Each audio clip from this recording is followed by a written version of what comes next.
তো আজকে আমাদের দোকানের মালিক মানে মানিকদা আজকে ফ্লিপকার্ট থেকে একটা গেঞ্জি কিনেছে, তো এটাই আজকে আনবক্সিং করবো। তো চলো দেখা যাক। তো আজকে এখন তো আমাদের কাছে হাতি ছুরি বা কিছু নেই, তাই আমি হাত দিয়েই ছিঁড়বো। ক্যামেরাটাকে ভালো হয়।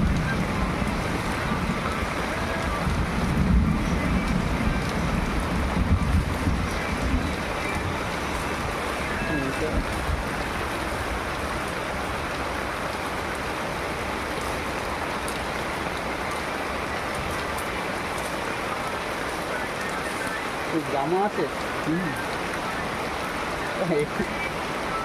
তো বাবুর জিনিস মনে হয়।